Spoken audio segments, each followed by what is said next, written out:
Hello and welcome everyone to the latest CTO Craft Bytes event. Today we're going to enjoy a talk with Mike Giacometti. If this is your first time at a CTO Craft Bytes, let me tell you a little about the group. CTO Craft is a mentoring and coaching community for technology leaders around the world, focusing on supporting technologists in their leadership growth.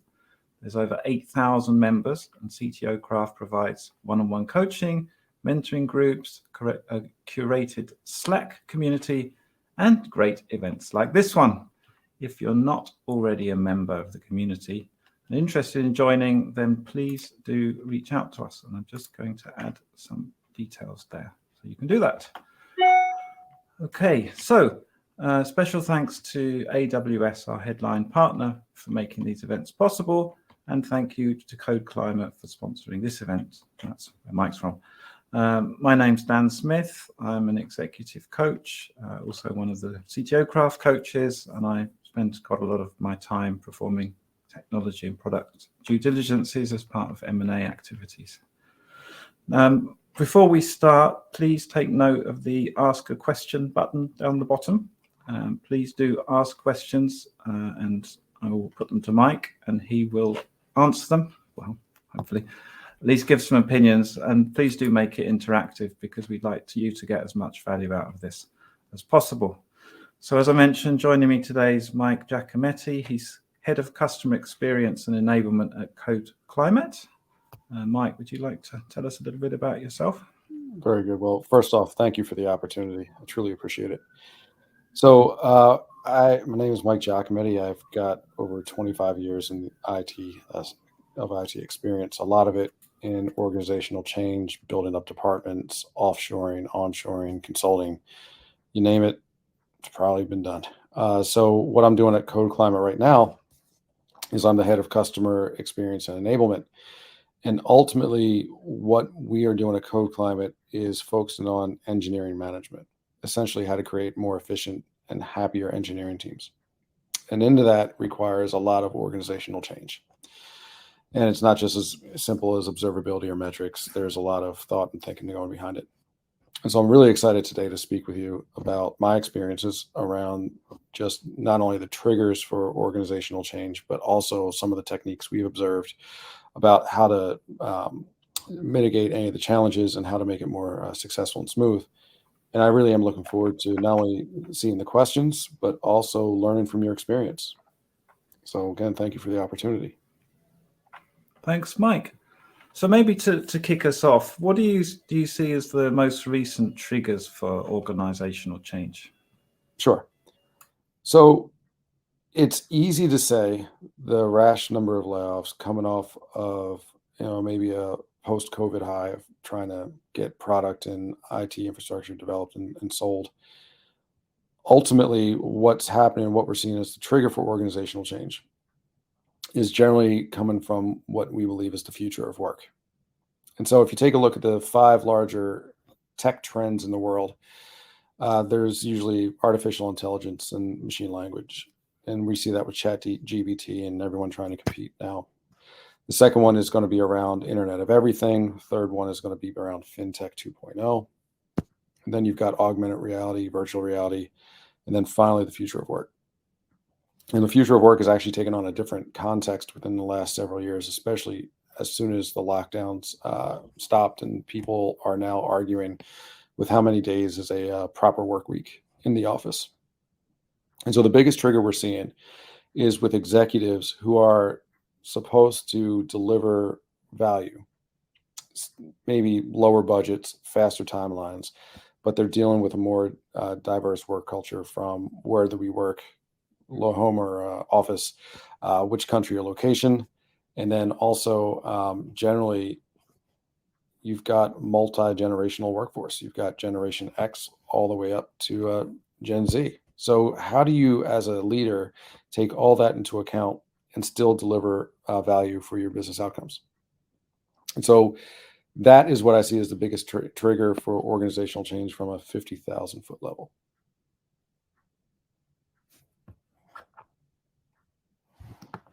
Oh, you're on mute. Oops, there we go. Sorry about that. There was an ambulance going past, so I muted to avoid the siren. So that should give the audience some idea of the scope of our conversation. So if you have comments, please write them in the chat there. And if you do have a question, then please do ask a question. Mike's already says he's keen to answer and help out there. So if we consider that as the kind of overall scope of change in organizations, how more particularly are IT and engineering departments or divisions affected? Sure. So the way we've seen this is even before the pandemic, there was always discussion about delivering more for less, kind of what I call the iron triangle, which is an equation between cost, quality, and customer service, or happy customers. What we've seen afterwards, and especially with engineering teams, is that the makeup of the engineering team, as I mentioned, the time to deliver and the technologies being used, are really causing executives to not only understand how I can deliver the software, but also what are the particular triggers to deliver it faster. And ultimately, from an engineering standpoint, we're seeing executives now trying to go between different working models, either all offshore, all onshore, hybrid, working from home, working in office. The biggest trigger of organizational change is how do I best match up the synergies to accomplish my business outcomes? Mm-hmm. And ultimately, while this is happening, you have things such as DevOps and Agile evolving. And what is happening is that executives are also questioning what are their proper roles. So, for example, is there the role of developers or quality assurance personnel? How do project managers play into it? Is there Scrum Masters and the Agile team even needed anymore? In fact, there was Capital One that just is starting to get rid of their Agile teams.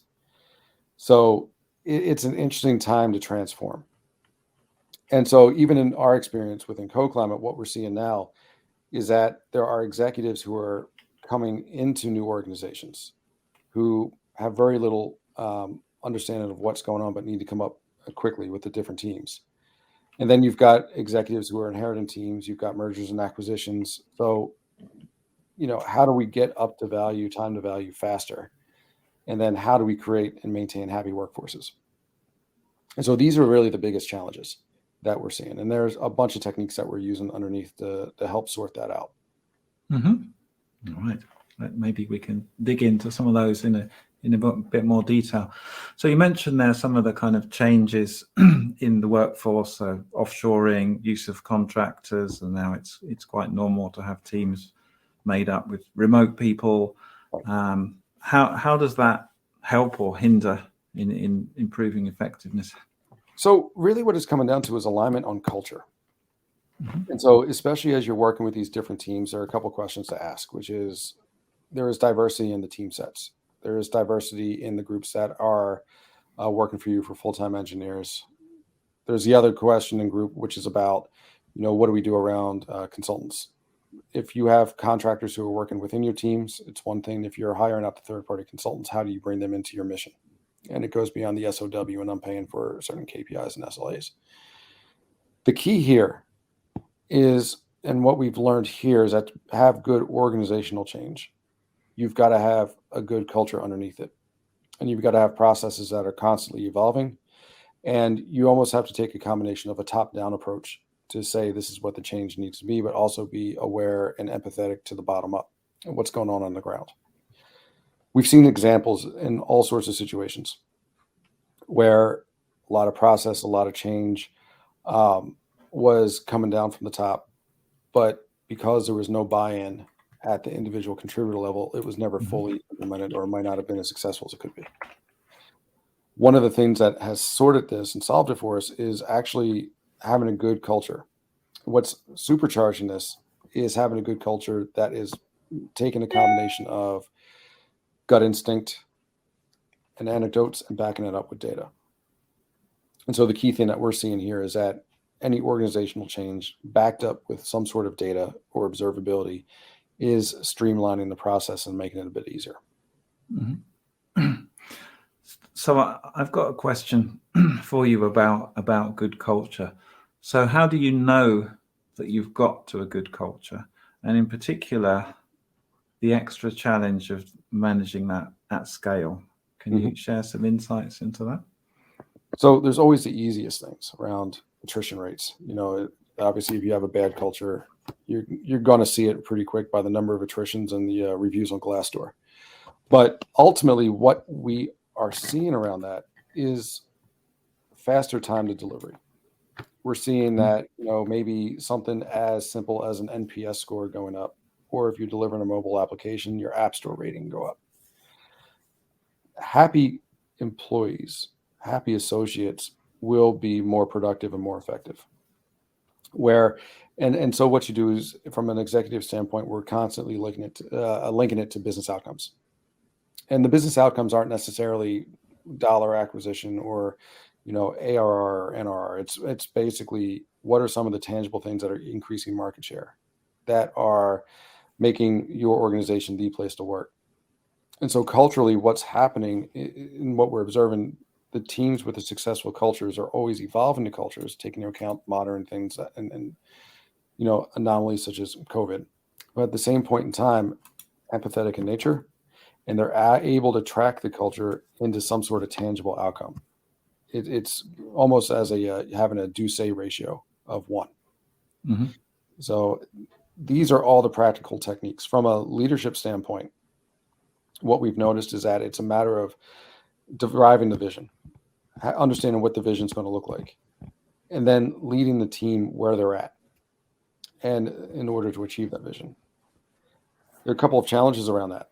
The biggest one, especially as I was talking about the different types of workforces that you have underneath you, is how do we get people to buy into the cultural aspect of things while maintaining their autonomy?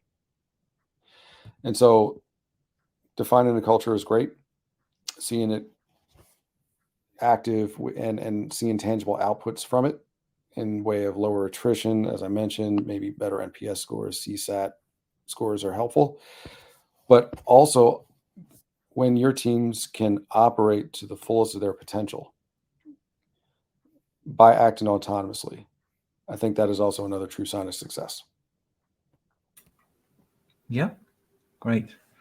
I've got another question about that, but let's have a look at one from the audience, and please do keep entering them. Thanks, John, for this one. So he asks, with global teams primarily working in a remote fashion, what are the main social challenges faced to ensure morale, passion, and desire, the same outcomes are realized? Sure. So ultimately, what this is coming down towards is availability of leadership. How the teams are distributed, they're going to have their unique ways of working. But having a shared vision, having a shared culture, having a shared responsibility and motivation is a way to get the global teams performing. What is also happening is, I mentioned autonomy a few moments ago, but also opening up the lines of communication. We have, much to our detriment, you love it or hate it, you've got Slack and Teams and Zoom. What we have found is that ways to work on a common task and opening up pipelines of communication without going through any intermediary is a great way to ensure that one team culture. And from a leadership standpoint, it's everything from setting the pace and the vision, living the example, doing the visits. But from a mid-level manager to individual contributor level, it's getting to understand and have some empathy of who's working on the other side. And a lot of that could be handled through, joint meetings, even sharing tasks.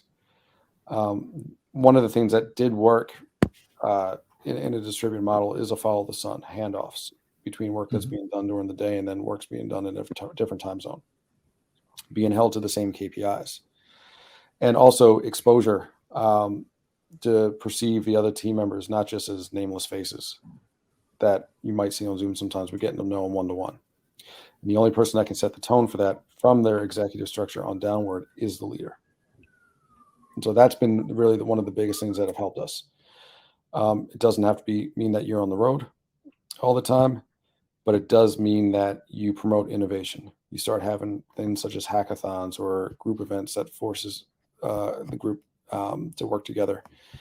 And ultimately, what has been a great motivator is maybe picking some people from distributed teams, taking a little bit of the cost out and expenses, and just have them visit, cross-pollinate, having them embed in a team for a week or two, just to understand how the other team works. Because once you make that face-to-face contact, you make a personal connection, and enough of those personal connections will create change drivers on each side. Yeah, that's definitely something I've seen as well. Even going way back 20 years when remote teams first started and I was involved. We weren't getting anywhere, and then we did all get together and shared a meal and a few common stories, and things shifted. And even what's great is, even if you have a joint customer that both teams are supporting, like in consulting, we have it all the time. Even in product, bring the customer along, use that as your joint, maybe that one event that links the teams. And so whatever you can use to build those personal connections is going to facilitate the change. Yeah. Okay, John, I hope that answered your question. Please, everyone else, if you've got something, do share it. Don't wait till the end, because otherwise we'll run out of time. I wanted to come back to something you said earlier, Mike. So you mentioned various types of change, and some of them are very soft, the more kind of vision, helping people to align that way. But then there was another bit you mentioned that was introducing different kinds of tooling, which sounds like a much harder kind of change. I'd be interested to hear how you kind of meld those two so that they don't kind of clash. How do you make that a kind of powerful combination? Soft or hard, anecdotes and analytics are all tied together by the strength of culture and the leadership team you build around you. And so one of the things that we get, especially in what we're doing with Code Climate Velocity, which is our engineering management platform, is that we always get two arguments out of the gate. Well, the first one is you're going to weaponize metrics. The second one you're going to get is Big Brother watching. And it's easier when you're monitoring metrics with something on the ops end, that there's an incident, an outage, that sort of thing. But when it comes to people, you start getting those questions. And the linkage I have seen between companies who get it right and companies that struggle are the culture and the mindset that they set. Are you looking to help? Are you looking to build? Are you looking to grow? Or are the resources just like a cog in the wheel? They're just meant to keep moving the machine. And ultimately, the key that you want to get to and tracking towards this change, the vision, is a couple things. And it's almost cliche at this point, but fail fast, iterate, take an iterative mindset to cultural change. But the thing is that you got to measure it. One of the things, and I've been guilty of this as well, and I've had to get a lot of mentoring on it, something I'm still actively mentored on, is losing touch with the people at the middle and the individual contributor levels of the organization. Data is a great way to back that up. And you can see that through efficiency gains, qualitative metrics, not quantitative metrics. Not looking at measures of lines of code, for example, as output, but looking at the overall quality. Am I shipping faster? Am I shipping with less bugs? Am I, getting faster connects with my customer overall? Using qualitative metrics to test out and that are aligned to the vision that you want to lay out joins the two. It doesn't totally you run into failure if you try to be too completely data driven with the way you change the organization, and you're more likely to fail if you're all vision and nothing to back it up. You become out of touch, almost like an ivory tower, living in an ivory tower. And so what we're trying to do too is what I've seen, and it's not just a Code Climate thing, but even small ways to measure success. And easiest thing to do, one of the techniques I use, is to sit the team in a room. I did this morning with my leadership team. And I said, what are the 5 ways that we measure success for the team? And this is a team that has just been assembled. We've got leaders with very strong personalities. And they all have a certain way that they want to do things. They don't want to do it like anyone else. They want to stay autonomous. One of the easiest exercises that I use that builds a lot of cohesion and a shared vision. Give me 5 measures I can put on the dashboard that look at the overall health of an organization. The first one is always going to be, well, it's dollars or it's NPS. Mhm. Not necessarily true. How many leads are you getting? How happy are the employees? Are they taking vacation? What are the measures that represent a healthy organization? And then that will give the ability for the teams to decompose what those metrics mean. And it'll eventually get down to, how many applications are being created, when is it being released, that sort of thing. But at the end of the day, you're taking almost indirect approach at monitoring team health and cultural adaptation, because we're measuring something that's not completely indicative of personal performance. Does that make sense? It's not, you're basically looking at, are we moving together as an organization, and how does everyone play a role in doing that? Mhm. Mhm. And one of the challenges with measuring some of these things is that by measuring them, you're, in a sense, already highlighting them and potentially shifting sentiment. So how do you try and avoid biases and unintended consequences of the measurement and keep it as neutral as possible? To keep it as neutral as possible, one of the ways that we do that is by almost removing the individual. Everything's looked at as a series of teams or segments, and everyone's got a proactive, not a proactive, that's the wrong word, but they've got a certain type of monitoring we use based upon measure we're taking. So for example, measuring teams, it's easy to throw everyone in the HR system into a team set and measure them that way. But what if you measure them by cohort? We wanted to introduce Udemy or Coursera as a course, and we wanted to measure the output and the effectiveness of the learning. Are we serving them? The way to remove the bias as best as we can, and if you're using metrics, is to almost take more of a servant leadership mindset. Is instead of saying, how are you doing? It's, how can I help you better? I'm giving you a course. Is that helping? I'm giving you extra time off, unlimited PTO. Am I seeing efficiency gains? But basically, it's not that I'm measuring you, it's that I am measuring me. So I can be more effective for you. So again, it's going back to basic leadership 101 fundamentals. It's, servant leadership, it's advocacy for the team, and it's working to give them a better day is what it comes down to. Everyone knows part and parcel, it's table stakes. The business needs to survive, but a motivated workforce is the best way to achieve that. Got it. Okay, we've got a quiet audience today, Mike, so I'm going to get plenty of questions answered. So please do ask questions that you'd like from the audience. So one common, how do I call it, problem, issue, challenge, maybe all the three, is engineering leaders who are working with CEOs who just want to go their own direction, say they're open to change, but keep acting the same way. Have you got any ways to help in that kind of situation, or are there kind of lost causes that you really can't help with? Well, one of the things that's always been interesting to me is, how do you speak the common language between the engineer and manager and the CEO? One of the conduits I've seen is actually through the CFO. And the reason why is because at the end of the day, it comes down to creating some sort of output that translates into value. And so the way we're doing that these days, and the way I'm seeing it, is around not just engineers being able to deliver code and capability faster, but it's able to translate it into investment and outcomes. And so one of the things that measures work, and I'll give you a great example, is that, some leaders love buzzwords. And if you remember during the beginning of our talk, I said there were 5 factors. One was future work. The rest were AI, augmented reality, fintech. And the thing is that those can quickly become buzzwords.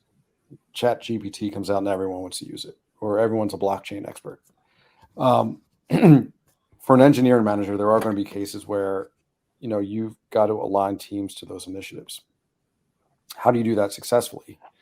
And then again, how do you take that and translate it to the CFO, CEO layer that, there's something being done. So what we're helping our organizations with is taking those engineering metrics and translating them to investments, effort, and dollars. So for example, I'll give you a case in point. We found one organization that was having overspend on budget around one of their engineering projects. It was an AI project. And what ended up happening was we broke that down to the engineering level and found out that it was a bunch of developers that were Java experts being asked to convert over to Python. Now, the decision was made that this can happen because languages aren't all that different. And, AI is, relatively interesting. People will be motivated to pick it up. But what was happening was we were seeing the output tank because they were never trained properly on a language. And so for me to tell a CFO, CEO that, it's going to be, well, get them trained up, get them get them trained up, onboard them faster. What we ended up saying, though, was translating it to redirecting resources, maybe shifting teams up. Again, we were talking about the hybrid workforce, embedding the team with some Python advocates who were very smart with it, who were experts, having them see the team, giving them the opportunity to train the trainer, to lead teams. Basically, we ended up pulling together players and individuals from different teams, embedding them in teams, and then raising everybody's skill set as a result. So it's being able to translate what's going on in engineering and having some sort of Rosetta Stone to say, look, this is how it's affecting certain initiatives. The other thing that we're seeing too, especially in this day and age, which is requiring some org change, is moving from initiatives that were very innovative. It may be I'm a brick and mortar retailer trying to convert to e-com. And what are the right initiatives to fund, and what do we need to keep the lights on properly? And being able to help our one set of engineering leaders help the C-level understand where the money is being spent, where the initiatives would best be leveraged, and where those resources, those finite resources, could be spent, would be helpful. And so it's having that ability to be in command of what you're representing, but then having the ability to translate that into almost another metrics language that other people can understand. It's all that common synergy, though, something that's translatable. If I know it's £1, I know what that value is in dollars. It's the same sort of thing. Coming back to something you mentioned earlier about having different generations in teams, what are the biggest surprises about how maybe they do or don't work well together, or how you can galvanize them? I've noticed it runs the gamut from very, very scrappy to very, very like, I want to try this. And the concept of failing fast doesn't really take hold. So one of the things I've seen is, two big things I've seen is, one is just how do I apply the work and the dedication of getting the job done. It's just two different working styles. There's the, I'm taking vacation, I can work from anywhere, I can get it done, to the ones that we're not doing this until the job's finished. The other one is ultimately the change in working habits from hybrid. It's a combination of wanting to work in the office 5 days a week versus one. And ultimately, what the leader is having to do is to understand that the good intentions exist on both sides, but then creating the right working arrangements where both can be effective without feeling like a detriment to the other. It's a huge balancing act. We can track it through metrics, but at the end of the day, it's just how well you know your teams. Because again, if you align it to a culture, but let everyone express individuality, you can make it all work. It just means that you're constantly watching, monitoring, and coaching. And I mean, you're touching on an interesting point there, that the metrics can give a lot of information, but there's still this kind of art to the leadership, right? The intuitive side of knowing where the team is. Is that something you can help leaders gain, like improve, or do you think it's just they're born with this kind of ability? It's absolutely taught. And so you have to look at it as it's kind of funny, but you have to look at metrics as a data point. And if in running your organization, there's a peer-to-peer network, there's a mentor network that you should have. It's listening to your directs. But at the end of the day, it's validating all that with some sort of common metric base that can be used to facilitate the decisions. And so we are seeing a ton of that lately. And it's coming from different places. It's not just an engineer management tool, like we say. Sometimes it's NPS, it's employee satisfaction scores. it can come from any variety of sources. But as I was mentioning earlier, if you can come up with those 5 departmental metrics that are not so obviously connected to what is going on day in and day out, that'll also be another data point you can gather. And these are also going to be constantly evolving.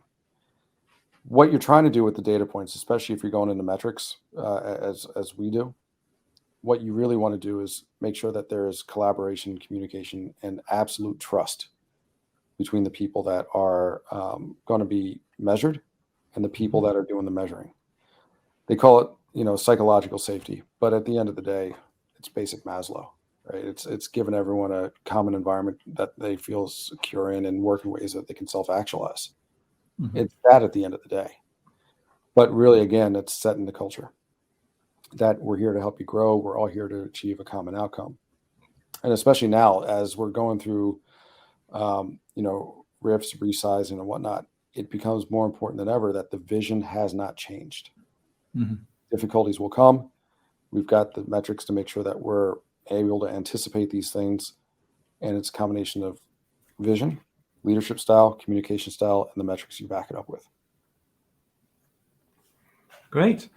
Looks like we have another question, also from John. Good. All right. So on the subject of training upskilling, I've been in companies where the CEO, CTO have challenged me to be creative in the use of resources. However, for example, the actual request is to make a developer be a DBA, which for me is sometimes a square peg, round hole job. Is this common for you, and how have you dealt with it? We do see this. The interesting thing is, one, getting buy-in from the person being upskilled. So I've run into situations where we've had a solution architect being asked to do, customer success management. And in some cases, they'll take it on. They want to do something new, and other times it won't work. So the first thing to do is useful with the person. Is that something they want to do aligned to their career goal? The second thing you can do is what's more important or what's more expensive, losing an employee to attrition and having to hire a new one, or paying $1,000 for a course and certification. And so really what you're using are metrics. A couple metrics that you can use would be coming with a data-driven argument. This is how long it takes to get somebody ramped up. This is how long it would take to get somebody converted. This is how long it would take to get somebody effective in their job role if we were to keep them internally versus externally. If you put it in terms of time and money, that usually frees up the education funding, as the argument being that, I've seen measurements where it's at least $50,000 to onboard somebody after you get done onboarding them, the time it takes, the meetings, the soft costs of just having one person pair with another to train them versus if you're using a headhunter or a recruiter, paying that recruiting fee. Use those types of arguments. That's when presented with that, it's amazing how fast they'll find the resources. Yeah. Hope that answers your question, John, but please do reply if not. So I'm wondering, we've talked about a lot of I suppose. Have you got any examples of an engagement that went particularly well, or maybe what a typical engagement looks like to help the audience kind of see a bit more of the specifics? Sure. So working with the specifics, we came into a customer that had a culture, 8 different teams from 3 acquisitions, and nothing to measure them by. And it was one of those things where after the acquisitions had taken place, there was one set of executives left. The big question that was being thrust into everybody's mind was, where do we start? What do we do? How do we measure? And ultimately, the one thing I should caveat is that the executives that stayed aboard were not just from the company that did the acquiring. So there were some companies from the acquired companies that worked. So first thing that had to happen was that we had to get aligned to a culture. Second thing is a shared vision. The third is to understand specifically what the core metrics that we're going to measure ourselves on. They could be OKRs, they could be MBOs, what have you. And then the last thing was, how do we get the teams comfortable with each other? And the way to measure that comfort was by looking for specific metrics. In the engineering group, it's pretty simple. It's to benchmark where we're at today. And we do it through things such as cycle time and development, but it could be something as deployment speed. Coming up with that and then having everybody work to achieve a certain percentage of an increase and having that tracked on a weekly or daily basis, in some cases through a dashboard that's available to everybody, shows that the change that they are doing today is making a contribution. And so coming up with that line in the sand first was key. Coming up with that baseline, no matter how good or bad it was also key, because it just created a level of transparency. This is where we're at. And then having ways where everyone was able to actively measure and march towards that goal by using a certain set of metrics was something that was able, 2-minute story, but it was a long journey. That's what we were able to track over and over again and then make adjustments. Sometimes we made the decision that we pushed too hard in one area and too soft in another. It gives us the ability to change quickly and, more importantly, make sure that everyone knows that their voice is being heard. Mm-hmm. And so those were the key things that we did. The specific metrics were basically around quality, not just quality of output, but quality of work, quality of life. Are we making you happy? In fact, one of the OKRs we used was to increase engineer happiness. And the way we monitored that, we saw that you worked on the weekend. Why? Oh, you told me to. That's a self-correcting wound. The second one is around, we see that you're overloaded. Is there anything we can do to help? Or by looking at calendar data, it looks like from 4 to 6 is your most productive time. Is there anything we can help with, getting your team up to speed? Or is there anything that we do to make you work around your schedule? So those are the things that we're looking for. It's not output. It's, how do we ensure happiness by giving you a better working environment? Great. And so, and you get people engaged in that? I mean, in my experience, engineers are quite a cynical bunch Mm-hmm. and sometimes quite reticent about emotional happiness, feelings kind of side of things. So what do you do to make them feel comfortable about that? First thing is we're going to measure, but we're going to do it from the bottom up. You tell us what to be measured on and just say it has to be done. And then what you do is you don't just put it as a quiz. You actually put it out there as a,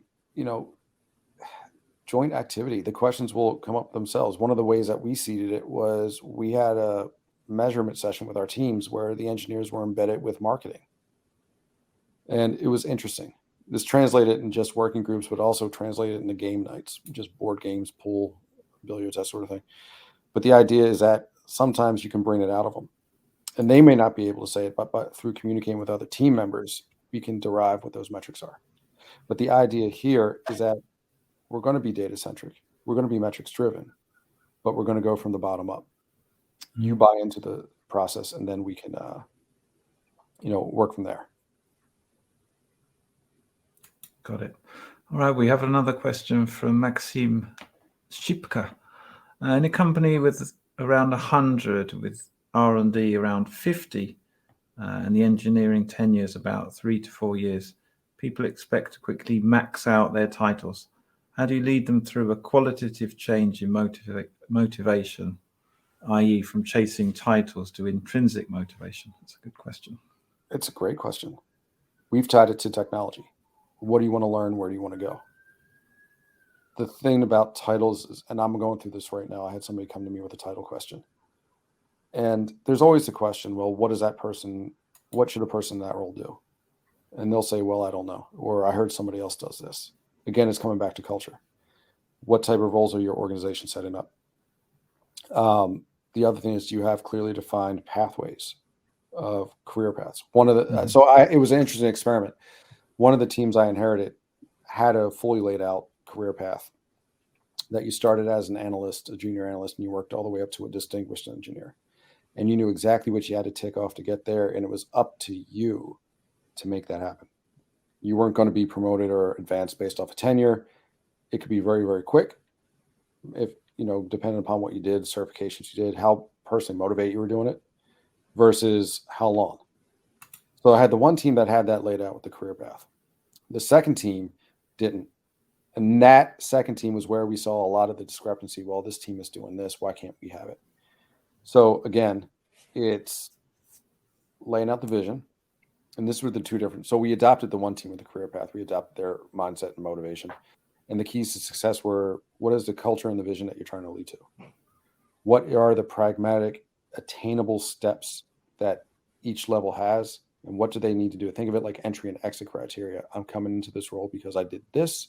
I can leave this role because I'm doing that. And then having that well defined, everyone can map out their career. Most of the title questions are examples in my book of motivation to be more and do better. It's up to us to lay out what that looks like in context of our company. Right. So when you're engaged with a company and it's identified something like that's missing, is that something you help create as well as part of your engagement, or is that something you ask them to do themselves? So what we do is it's more facilitators, because the companies themselves each have lots of culture. I don't want to say cultural debt, but they've got a lot of buildup. They've got a lot of ways of doing things. For somebody to come in and say, this is how you should do it, is sometimes very tone deaf. But the idea is that if you facilitate and helping them see, well, this is what the culture of your organization is. And these are some of the techniques you can use to uncover that. And this is how you can translate it to motivating your team, making sure there's a good, org changes are smooth. What are some techniques for that? Who can you talk to who's done it before? So it's really coming in with advice, talking about best practices, but putting them in a position where they're actually driving the change. They're actually coming up with the processes, and you're doing everything from being a sounding board to documenting it. Because part of the thing too is everyone has great ideas. They just don't have time to document. And so even just running that role, just mapping it out in the flow chart can have great immediate positive consequences. It's a great thing. So from our perspective, then what we'll do is once that's defined, then we come in and almost wrap our metrics around it. You'll say, great, you've got it documented, you've got it defined. Let us help you measure it. And so think of it like almost like a coating that you put on. If culture is this, door, what is the paint that you put on it to cover it? And that's what the whole idea of metrics should be. It's just accentuating what already exists. Mm-hmm. And we talked several times about the vision, the culture, and then the vision being the kind of the top. Do you ever get companies coming to you to say that they feel their culture and vision's inappropriate or inadequate, and they want help changing that high level? From our experience, we do, and generally it's kind of interesting. We know there's something, off, or it could be better. It usually comes around in an initiative to change it, and so it's usually tied to some sort of critical event, which is we've got to be more nimble. We've got to move over to econ. We've got to, change the way, change the business model. The thing is that a culture and values will change. The people will tell you if it's no good. And so that's the thing. Generally, it's attrition rates and business outcomes that'll tell you if it's not working. Mm-hmm. And so what we'll do is we will see that there are values and motivations and culture that needs to happen. But the thing is that the culture cannot be defined by metrics. And so really what we'll do is we'll point them to peers. We'll point them to organizations that specialize in this sort of thing. But it's a longer journey than just saying how we can measure it. It's one of those things that takes years to build and can be broken in a day. Mm-hmm. So that's really what it comes down to is we can guide you, but ultimately there are organizations out there specifically designed to motivate and coach on that sort of thing. Yeah. And I think one of the challenges is that the people in the organization, they might feel or spot that something's wrong, but just by being so deep in the organization, it's impossible for them to to see the bigger picture of how things can be changed or what needs to be changed. I think that's where the value of outside assistance is so critical there. Oh, absolutely. And even just having that outside organization help you create the 5 metrics like I talked about earlier. How do you measure your organization's success? Those will end up being culturally driven. There's always going to be that first person that says dollars, money. But then you start looking about quality of work, quality of life sorts of measurements. That'll help be a defining driver. But the biggest thing is, as the person seeking the help, is also listening to the help that is provided. Yeah, you must have some interesting conversations getting down to 5, right? Because they could be some very disparate views. It is. In some cases, it's, how many leads are we getting? In other cases, is how many people are downloading the product. In other cases, it's attrition rate. It's never, I would say never, but 75% of the time, never directly correlated to what the actual team does. But they know, and you can derive that if the team didn't do what they needed to do, all those measures would drop or somehow be affected. Yeah. All right, please do enter any more questions. Otherwise, I'm going to run out quite soon, but we can always wrap up a little early. I'm curious, you get quite a lot of data from different companies. Do you do any kind of analysis across companies and spot any kind of macro trends of things that are happening? It's usually benchmarking for us around engineering data. We start slicing and dicing this down to, in our case, since it's purely engineering, effectiveness of software methodology, and even effectiveness of teams. The team composition, either tenure or where they live, where they're located. We start to see trends that way. But the interesting thing is that trends are trends. The question we always get as soon as we present the benchmarks is, well, my company's different. Yes, it is. But there's a certain set of best practices that you can at least start from and then make your own. So we will do that. And it's great to measure yourself against, but you can start breaking it down so much between industry, between what you do in industry, geography. It's good as a guide marker. But at the end of the day, it's using that as ideas and using that as a place to originate what you want your benchmarks to be. So what are the things we've talked about, Mike? I've asked you lots of questions, but I haven't really given you space to, I guess, ask yourself questions based on areas we've covered. Are there things that come to mind that you'd like to tell us about? Honestly, it's generally the one thing I've observed, and I think it's interesting. One of the interview questions I always ask, and I ask myself this frequently. What I'll do is I'll take once a quarter, and I'll set time aside to reevaluate myself. And really, the first thing I'll ask, and which will help drive all of this, is the difference. Do you consider yourself a leader or a manager? Mm-hmm. And on the engineering side, manager, always a manager. And if you really want to have fun with it, what do you consider yourself? Second question is, what is a leader and a manager? And one of the keys that I've noticed in all of this is that in order, if you're too far on the manager side, you're too far on the tasks and you're too in the weeds. If you're too far on the leader side, you might not have the depth needed to see how things are going. You might be a great leader, but turn around and see the army is still miles behind you. The key here is, how do you keep yourself centered to be the right mix? And then it's seeking out the resources, seeking out books, conferences, and events such as this to be able to motivate you to be a data-driven leader. And that'll usually bring you into equilibrium. And so that's been one of the things that I've seen. It's either not in touch, or it's too far down where you're managing so much by metric that you can't let the team be autonomous and do what they need to do to get their desired outcome.